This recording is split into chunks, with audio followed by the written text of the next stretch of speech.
Hotspots. You're listening to Minami Hotspots. This is the segment of the English Guide to Minami where I take you to fun places to visit around town. Today's Minami Hotspot is for my nerdy listeners. Love you all. I visited the Hearth, a board game bar and cafe located only 2 blocks away from Yes FM's studio.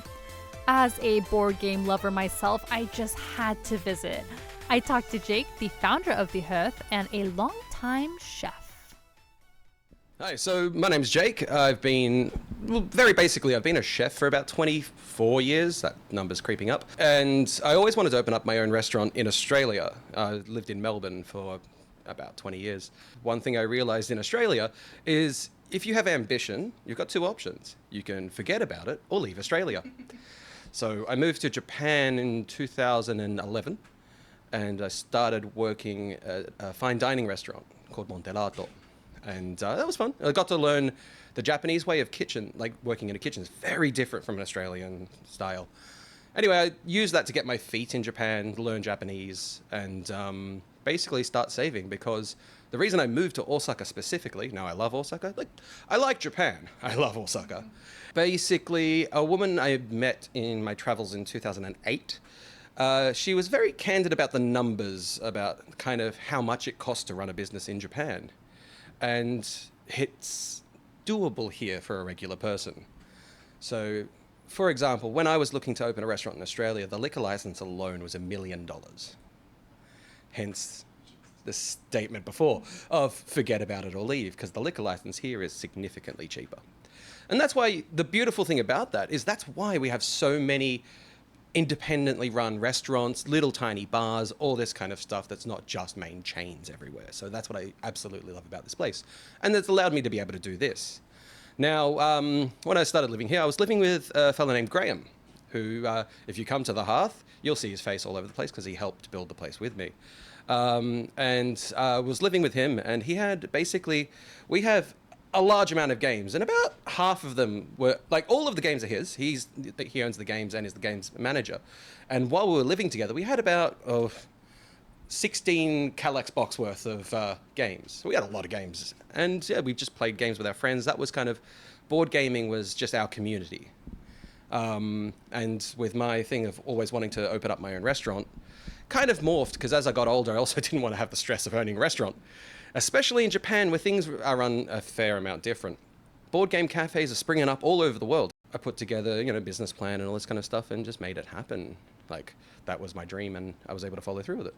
Sick. Thank you so much for sharing your story with me. You just mentioned all of these board games you have on the shelf to my left right here, but approximately how many board games are in this store? Last count, now, it was a couple of months ago, we had a pub quiz here, and I think we counted 324. Oh, wow. Yeah, there's a couple. Just a few. And what kind of board games do you have? Like English ones, Japanese ones? Well, the good thing is, so basically the way we've got it set out is when we first started up, I didn't realize just how many 2-player games we were going to need. A lot more people just coming 2 by 2, maybe on a date or just with a mate. So we've got a lot of 2-player games, in a section. Then we have a lot of party games, because a lot of people come as a larger party. So most of these games can be scaled up to 8 to 10 folks as well. But then we also got your gigantic games that we really love. Personally mine, and I'm sure I can speak for Graham here, our favorite game is a game called Battlestar Galactica. Now, it's perfectly played for 5 people. You can go up to 7, but 5 is the best count, and it takes about 4 hours to play. Those are the best ones. I love it. There's a lot. So all of the gigantic games that we really love, we'll never get rid of, are kind of over there. You were talking about Japanese and English. There's a lot of Japanese and English games because one thing that we really love is Euro games developed generally in Europe. There's too many languages in Europe. So what they do is they create games that have no language in them. So if you understand the rules in your own language, so Azul here has no language in it. And so there's a Japanese rule book and an English rule book. And even if we couldn't communicate, we could play the game together. So I love that about Euro games. Then Japanese design games, we have a crap ton as well. They're generally all these small box games over on the tiny shelves over here, because generally Japanese board game designers will design for Japanese apartments. Yeah. Because I own some too, and all the Japanese games I have are like small card games, and then my American ones or European ones are like, they take up a whole couple tables. Yeah, because they don't care about space because they just assume you've got lots of space. Whereas Japan is very space conscious. And so, yeah, a lot of these tiny games over here are the Japanese designed ones.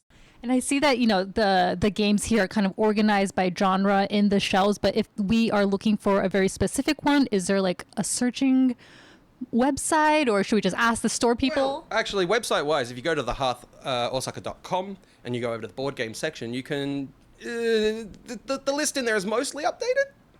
It's not perfectly up to date. But so we've got 2 links for Japanese language games and English language games on the website. So you can see if we have a game. So if someone comes into the Hearth and they want to start playing board games, how much money do they have to pay to play a board game? Yep. So it's 600 yen per person, or you can play for all of the day. So if you get in at midday, you can play games up until midnight. We also ask for at least 1 minimum order, just because we got to make money, But the idea of that is like, well, you're here surrounded by all this delicious food and all these yummy drinks why wouldn't you have lunch? And why wouldn't you have dinner? Just in case there is some noise in the background, we did have to move to the lovely rooftop part of the Hearth because we got some customers inside. So where were we? I think you were telling me about the food and drinks. Do you have any recommendations? As I said, I've been a chef for about 24 years, so all the food in there is kind of my recipes, or family recipes. So I'm half Italian myself, and so my lasagna recipe is my nonna's recipe. It's devastatingly delicious. However, when like a customer, if they come in, they ask, oh, what should I eat? I'm like, the only really important question I ask you is, how hungry are you? Because if you're really hungry, the Parmigiana, chicken Parmigiana is a staple for Melbourne, especially, for Australia. And the chicken roast, the chicken's the size of your head kind of thing. It's meant to be too big. You're meant to look at that and go, oh, how do I finish that? And you do, because it's really delicious. Then we have probably the best fish and chips. Definitely the best fish and chips in Japan, because, especially for Australians, again, that's a very Australian type of recipe, with beer batter, thick cut chips, and our own special salt. And we have the Hearth burger is our kangaroo burger.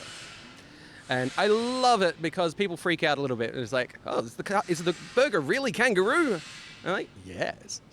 And how big can one group be? Or on the opposite end, if I come alone, can I play with other customers?